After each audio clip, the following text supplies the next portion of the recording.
आफत ड्रामे की आखिरी एक साथ चल रही है और ड्रामे की कहानी इस कदर फजूल कर दी गई है कि हर आधे मिनट बाद एक जुमला और फिर म्यूजिक और हर एक के चेहरे को दिखाना।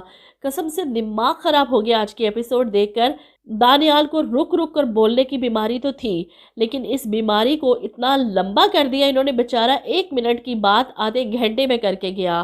खैर, वरीशा की असलियत सबके सामने आ चुकी है, तो सबसे पहले दादी इसे थप्पड़ मारती है और वो सबको यकीन दिलाने की कोशिश करती रही कि मैंने कुछ नहीं किया, मैं बेकसूर हूँ, दानियाल झूठ बोल रहा है, और वही बेहोश हो जाती है। अब इस पर तरस आ रहा है घर वालों को कि ये जहनी मरीज़ा है, इसकी हालत ख़राब है। इसे इसके कमरे में पहुंचा दिया जाता है और वहाँ पर भी परेशान है कि मैंने क्या कर दिया। सब मुझसे इतना प्यार करते थे, सब मेरा इतना ख्याल रखते थे, अपने हाथों से मैंने सब कुछ बर्बाद कर दिया, सबको नाराज़ कर दिया।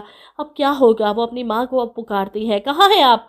आपने मेरे जहन में ये जहर भरा, आप सामने क्यों नहीं आती? बताएं आकर मुझे। और ऐसे में इसका अंदर का अक्स ही इसके सामने आकर खड़ा हो जाता है। अपने हाथों से तुमने खुद को बर्बाद किया है, किसी का कोई कसूर नहीं। ऐसे में वरीशा एक बार फिर से शीशा तोड़ देती है। पता नहीं कितनी बार ये शीशा बेचारा टूटा होगा इस ड्रामे में, इसकी शामत आई है।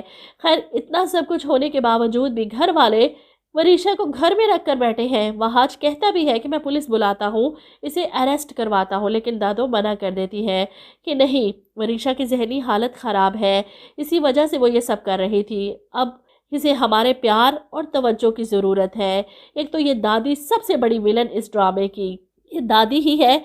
ना ये वरीशा को घर में लाती, ना ही इनके घर में ये आफतें आती। अभी भी इन्हें लगता है कि वरीशा की बीमारी का सिर्फ एक ही हल है कि इसकी शादी कर दी जाए।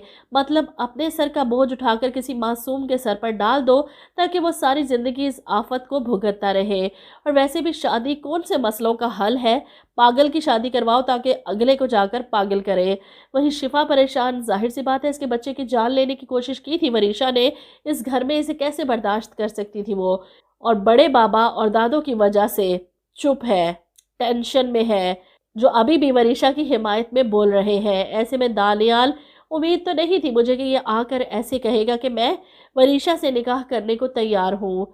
खातिर में तो लाती नहीं इसे, और ऊपर से वरीशा की हकीकत भी इसी ने सबके सामने खोली है।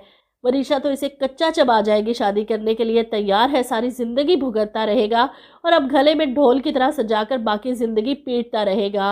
अजीब स्टोरी है बच्चों वाली। इवन के बच्चे भी अगर कोई कहानी लिखते तो इससे काफ़ी बेहतर लिखते। इस ड्रामे की कहानी ने बहुत मायूस किया। जियो के ड्रामों का मेयार दिन ब दिन गिरता ही जा रहा है। आप लोग क्या कहते हैं इस बारे में?